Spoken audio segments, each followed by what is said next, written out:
Today, every day, small cap investors visit Agoracom knowing this is the day to discover the world's next great company, to have their dreams come true.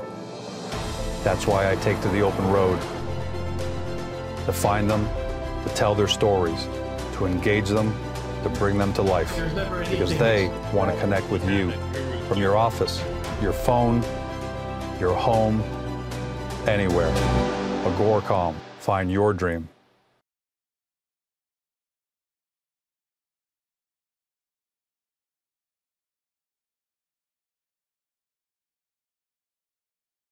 Welcome to Beyond the Press Release, a production of Agoracom, in which we take the time to speak with small cap executives right after big important news.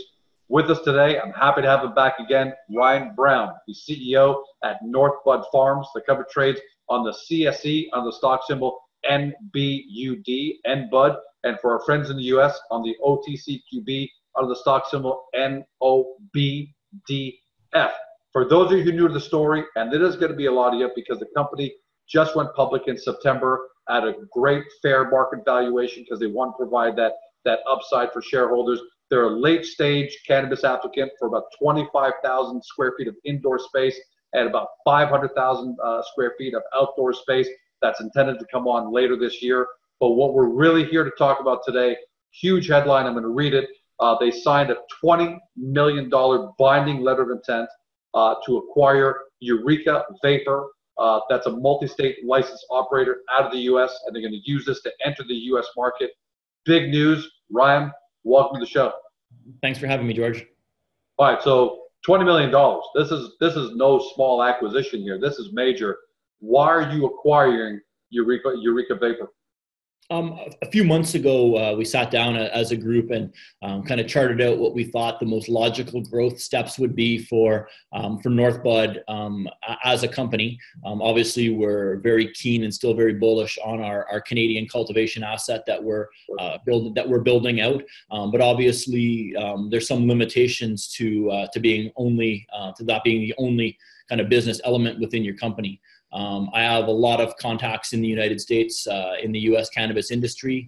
So a few months ago, we started looking at potential acquisitions, potential merger partners, looked at a variety of different companies, and we're really excited to be moving forward with Eureka Vapor, a company that we believe is a legacy operator in the U.S., has tremendous brand recognition, tremendous brand following, and also shares some of the same key corporate values that Northbud does, as well, as far as providing high quality products to a consumer base that we like to classify as experienced consumers. And so for those reasons, we entered into a discussion with them, and quite quickly we're able to come to a binding LOI, and we'll spend the next couple months on our final due diligence, hoping to close that transaction by the end of May.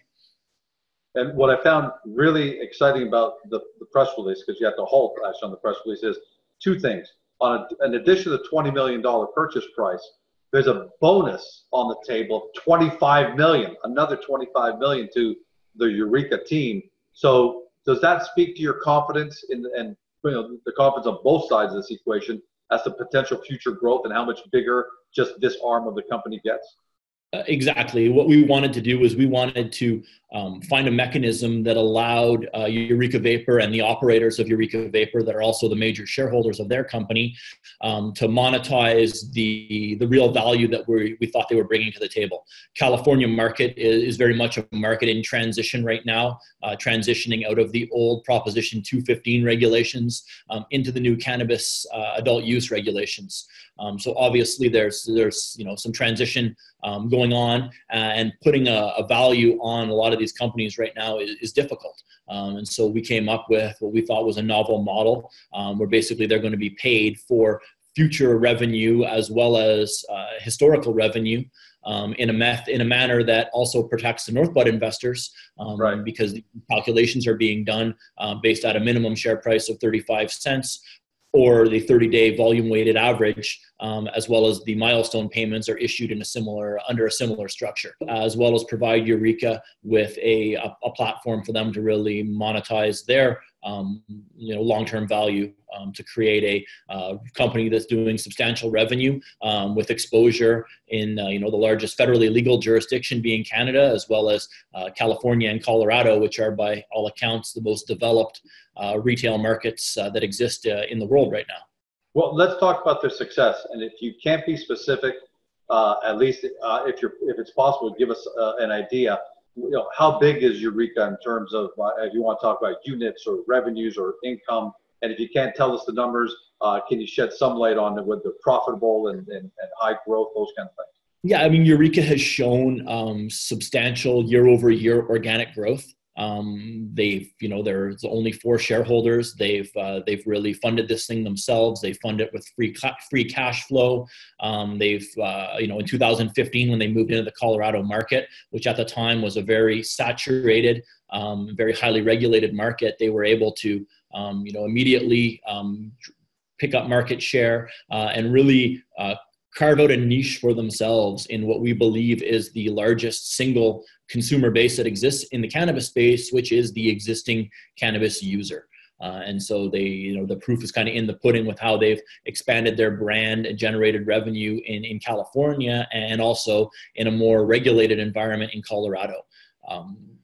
Right now, what's been disclosed to us was 2018 revenues of approximately 11.5 million Canadian. Wow.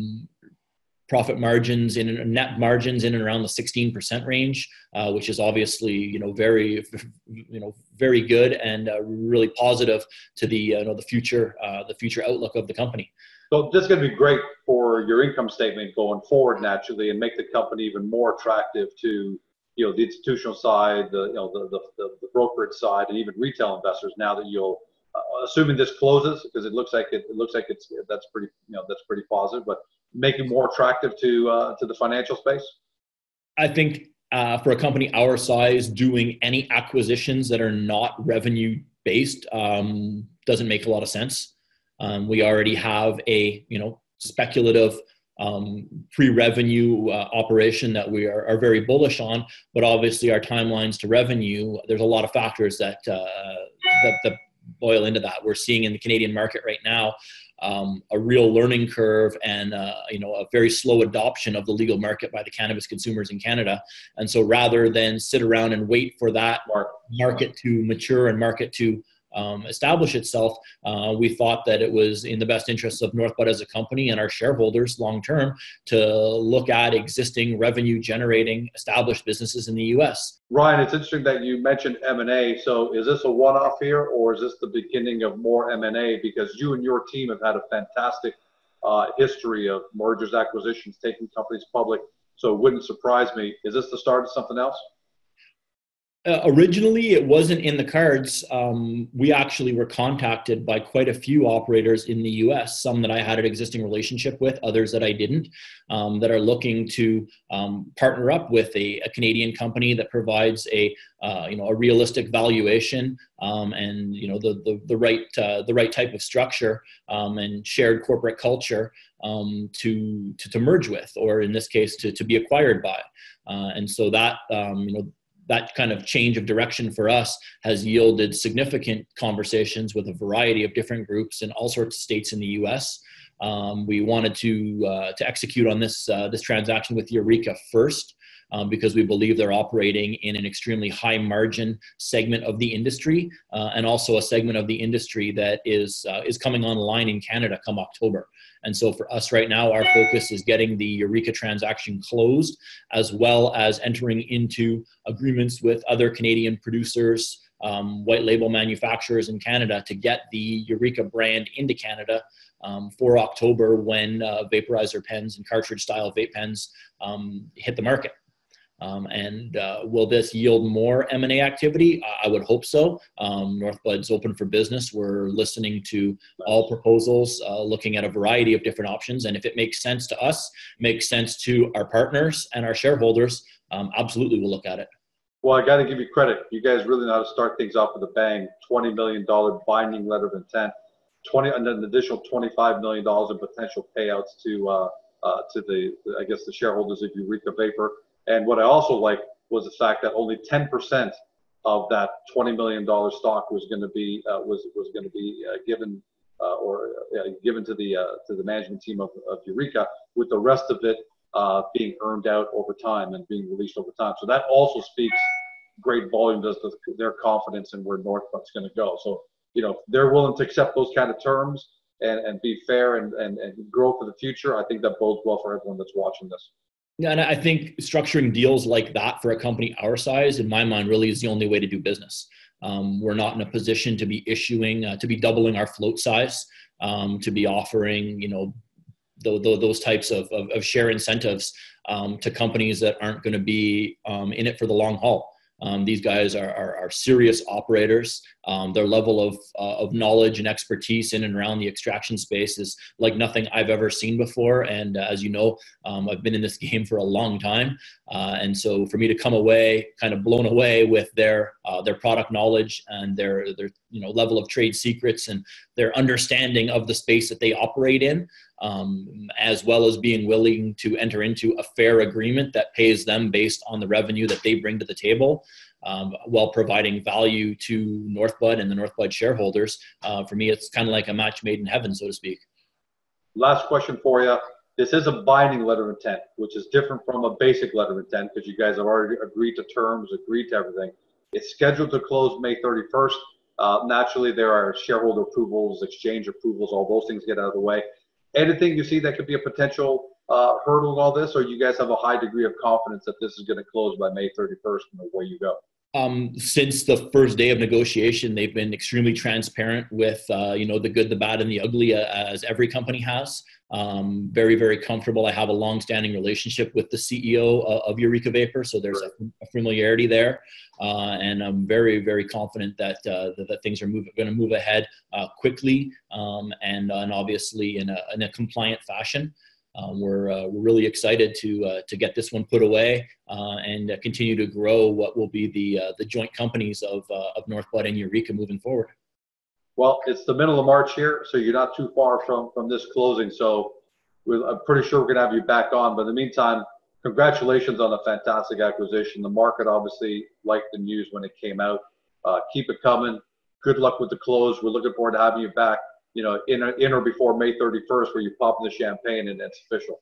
No, thanks a lot. And we're really encouraged by the market reaction as well. And where we think the real value is going to come is, you know, 3 months, 6 months post acquisition, when we're starting to bring Eureka revenue onto the books and really showing how valuable and profitable of a joint entity we are post transaction. Thanks, Ryan. Appreciate it. Look forward to having you back. Everyone at home, you heard it straight from Ryan Brown. He's CEO of Northbud Farms. The company trades on the CSE and the stock symbol NBUD. And for our friends in the US, on the OTCQB under the stock symbol NOBDF. You've heard it from Ryan. Do your due diligence. Get to Agoracom. Look up all the information you need about the company. Watch previous videos with Ryan and see the great news and great communication he has with shareholders. And watch for the closing of this transaction because it's a great one. I'm really happy about it. I'm a shareholder. So assume I'm conflicted, but I love what I see, and I think you will too. Thanks for joining us, everyone. Have a fantastic day. We'll see you next time.